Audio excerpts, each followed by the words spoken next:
What's up, YouTube? This is Bystanderx79, guys. Today I'm coming to you with a brand new deck profile for July 2019. And this one is very extra special for me because it's actually combining two of my favorite archetypes of all time, Yosenju and PSY-Frames. Alright, guys, before I get started, I just want to give you a few friendly reminders about Team FTK. Team FTK is partnered with Ink Gaming. We have a special discount code that you can actually utilize during your checkout. Team FTK10 is the code. Alright, Ink Gaming has a lot of great things you can buy on their site. Custom game mats like this one that I'm using right here. I bought it off of Ink Gaming using the Team FTK code, by the way. So it does work great. They have some very high quality stuff, and I can tell you this right now, it's worth checking out once you get done watching this video. Alright, guys, also if you want to help support our channel, we have a Patreon page as well as a PayPal account where you can actually create donations for our channel. These donations help us buy new cards, better equipment to actually shoot better content to provide for you moving forward. So if you feel like making a donation, click on either of the links, the Patreon or the PayPal link, and make a donation today. Alright, guys, now that we get through that, we're going to move right into the deck profile. Alright, first and foremost, we're going to cover the Yosenju side of this deck. Alright, I'm only running 3 Yosenju monsters, and they're all the commas, so we're just going to go through them and talk a little bit about each one real fast. So Yosenju Common 1, now all the Yosenju monsters actually do share 2 similar effects. When they normal summon, immediately after the effect resolves, you can normal summon another Yosenju monster with a different name from your hand, which is just huge.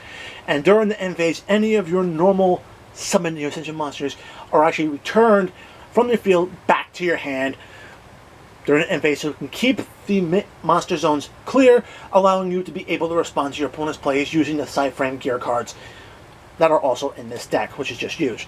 Now, Yosenju Common 1 also has another effect. While you control a Yosenju monster on the field, you can activate this effect, target one of your opponent's monsters, and bounce it off the field. So it does have that compulsory evacuation device, allowing you to control what your opponent's doing on their field, which is just so awesome. Alright, one more thing about the Yosenjus, with the fact that you can normal summon a whole lot of them out of your hand really fast, it makes this particular archetype one of the best link engines in the game.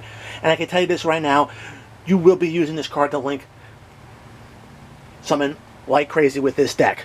Alright, especially if you're feeling froggy. Alright, so moving forward, the next Yosenju monster is Yosenju Common 2. Alright, now its effect basically allows you to attack over your opponent's monsters and hit them directly. All the battle damage is half, but you know what? A poke is a poke, and it helps you get to that win condition of zeroing out your opponent's life points. Alright, and the poke actually does help out with the next Yosenju monster, which is one of the 3 copies of Yosenju Common 3.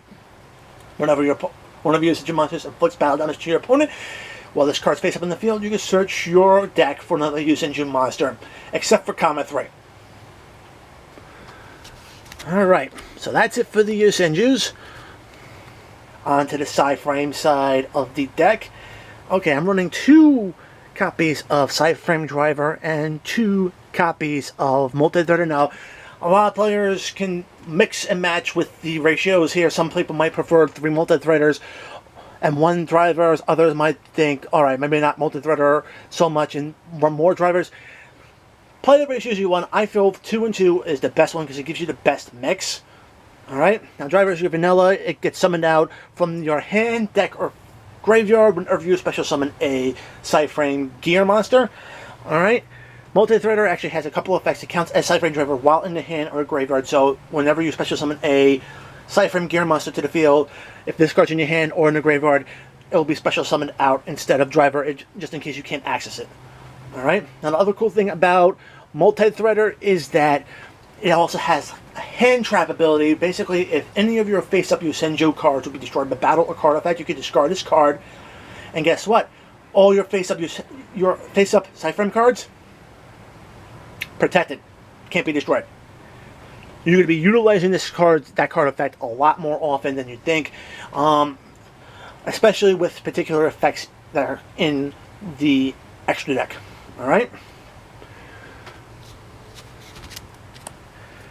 Now for the PSY-Frame Gears, okay. All the PSY-Frame Gears are tuner monsters. Alright, they're either level 1 or level 2. Okay, and they all can be summoned from your hand depending on what your opponent does. Okay, and like I said, whenever you summon one out, you get a driver or a multi-threader depending on what you have access to summon on the field with it. Alright, now PSY-Frame Gear Alpha, one of the 3 copies you see right here, responds to your opponent's summoning of a monster. Now, unlike the other PSY-Frame Gear cards, which basically negate what your opponent does, Alpha doesn't. It just responds to the summon of a monster. However, it does have an important effect. Whenever it hits the field, you get to search your deck for another PSY-Frame Gear card, or a PSY-Frame card, excuse me, to add from your deck to your hand, which is just huge. Alright? Being the level 1, it gets you into your level 7 Synchros. Alright? The other level 1 tuner we have here is one of the 2 copies of PSY-Frame Gear Beta.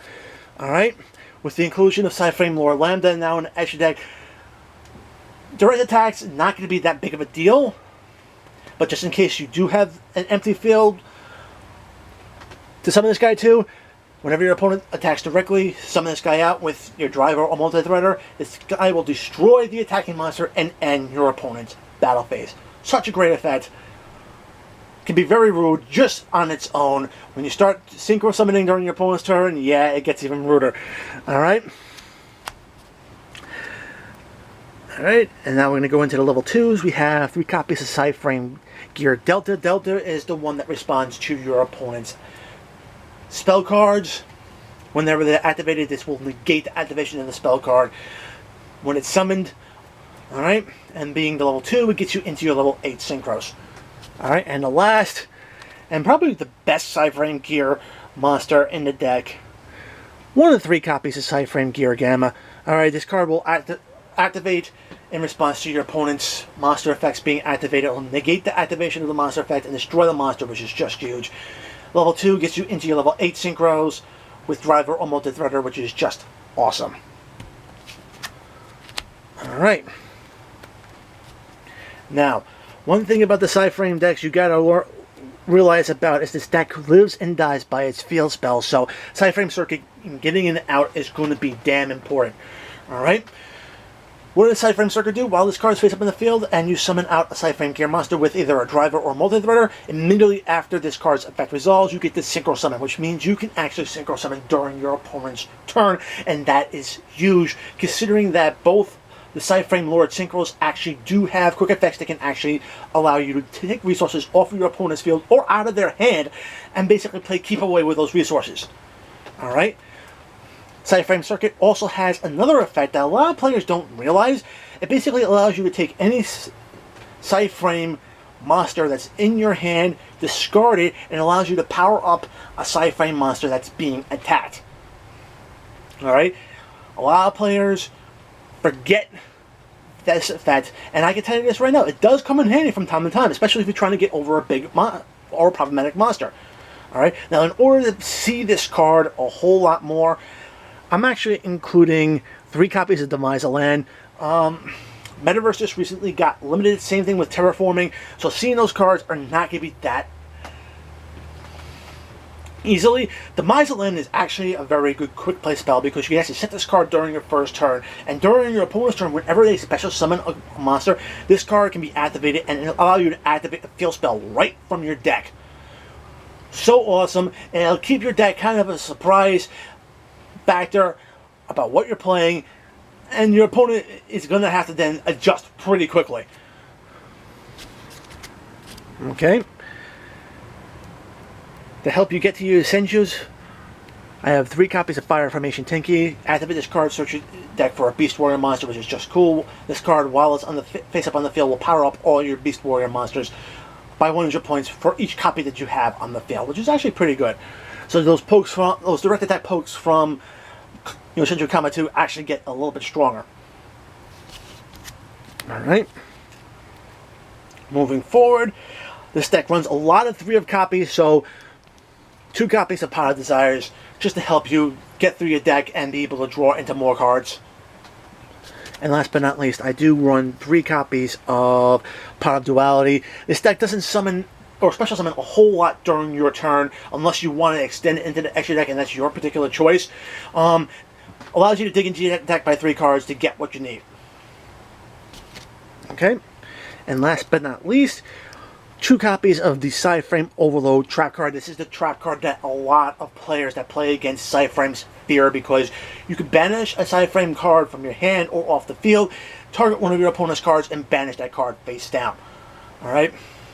And not only that, but if this card's ever destroyed into the graveyard, you can actually banish this card from the graveyard and search your deck for another PSY-Frame card, allowing you to get that consistency. Alright, so that's it for the main deck. On to the extra deck. We're going to start off with the Link monsters. We have 2 copies of PSY-Frame Lord Lambda. Alright, now Lambda is actually pretty damn awesome, primarily because whenever a PSY-Frame card is banished, or a monster is banished off the field, while this card is face up, during your end phase, you're going to get to search your deck for another PSY-Frame card to add to your hand, which is just so awesome. And not only that, but this card also allows you to bypass the restrictions on the PSY-Frame Gear cards, which require you to have no monsters on the field. So you can actually turn around and now summon your PSY-Frame Gear monsters while controlling other monsters. And because of that, you can actually back up Lambda with a few other Synchros that I actually have in this deck. Alright? For the Link 3, we have Crusadia Equimax. Alright, now Equimax is actually pretty damn awesome Link monster because it powers itself up by the number of by the attack points of the monsters that it points to. So you can actually basically swing over a lot of bigger monsters. Gives this deck a little bit more of an OTK feel. If you can get the opponent's life points low enough, but yeah, it's worth it. If I was going to swap this card out, I'd probably go for the Blacklisted Soldier Link, but primarily because being able to destroy one of your opponent's monsters and banish one of your opponent's monsters with its effect a little bit better, and it fits the control theme a lot more. Alright. I run the Boral package, Boral Load to help break boards, Boral Sword here to basically OTK your opponent. And last but not least, I do run a Saruja in this deck. Like I said, the Yosenjus are a very amazing Link engine, and it's easy to go into a Saruja, which can just turn around and allow you to fix your hand and get what you need into your hand and what you don't need back into your deck. Alright, that's it for the Links. For the Synchros, you must play in this deck 3 copies of PSY-Frame Lord Zeta. Alright, now Zeta actually turns around and plays keep away with your opponent's resources that are on the field, specifically the special summon monsters. It'll banish one special summon monster and itself off the field until your next standby phase. And if your opponent's counting on a particular Link monster to utilize its effects, this card just messes up that whole strategy. Because then the Link monster has to come back into the main monster zone when it's returned, and it just completely screws them over. Zeta also has another effect that, while in the graveyard, you can actually just turn around and return this plus one other card that's in the graveyard back to the decks, which is actually pretty cool. Get your stuff out of the graveyard. Alright. We have the 1 copy of PSY-Frame Lord Omega. Yeah, the whole zombie hand loop thing really ruined this card. I haven't forgiven those players yet. But the real cool thing is that it has a quick effect that can basically rip a card out of your opponent's hand until the standby phase of your next turn, which is actually pretty awesome. While this card is face up on the field, during your next standby phase, you can target any of your banished cards and get them back into the graveyard, which is actually pretty huge. Alright, and if this card is in the graveyard itself, it and one other card that's in the graveyard can be returned to your extra deck. Alright. The last card that you must play in a PSY-Frame extra deck, 2 copies of Black Rose Dragon. Alright? Now think about this. Whenever Black Rose Dragon is Synchro Summon, you have the choice of blowing the entire field. Alright? If you happen to have PSY-Frame Circuit on, you can actually summon this card on your opponent's turn and nuke the entire field. Now, if you guys remember what I said about multi-threader being able to protect any face-up PSY-Frame cards, this is when you're going to be wanting to activate that card in response to Black Rose Dragon's effects activation. Protect your face-up cards, nuke the rest of the board. Yeah. Very rude indeed. Alright? Now with Lambda here, we can actually have some pretty cool backup cards. I'm running a copy of F.A. Dawn Dragster because it does have the ability to negate spells and traps, which is just awesome. Extra negations aren't bad. We recently got 3 Dark Holes on the last ban list, so board wipes could be a thing with, and in order to protect your monsters, Stardust Dragon, very good card because it contributes itself to basically protect cards on your field. And I'll come back during your next end phase. Or during the end phase of that turn, excuse me. And last but not least, we have Dart Ruler Archfiend. Archfiend is actually very awesome to actually back up Lambda with, primarily because if your opponent tries to target Lambda with an effect, pay 1,000 life points, you can actually negate that card effect and destroy the card, which is actually pretty cool. And whenever this card attacks and destroys one of your opponent's monsters, you gain life points equal to that destroyed monster's original attack, if memory serves me correctly. And this card because of that life point gain, this card just turns around and is so great, especially when it comes down to time. And you could probably be playing into time with PSY-Frames, considering this is a much more slow-paced control deck. Alright? Alright guys, that is it for my Yosenju PSY-Frame deck profile for July 2019. As always, if you like the video, give it a thumbs up. If you want to see more content like this on this channel, or my channel in fact, hit the subscribe button here, as well as click on the link to my channel down in the description box below, and subscribing there as well. Enable the notifications, which includes the YouTube notifications, because you don't want to miss a single upload for any of our channels. Guys, we have a whole lot more content creators for Team FTK. The links to their personal channels are all also down below. Please subscribe to their channels to help support them as well. Alright guys, until next time, peace!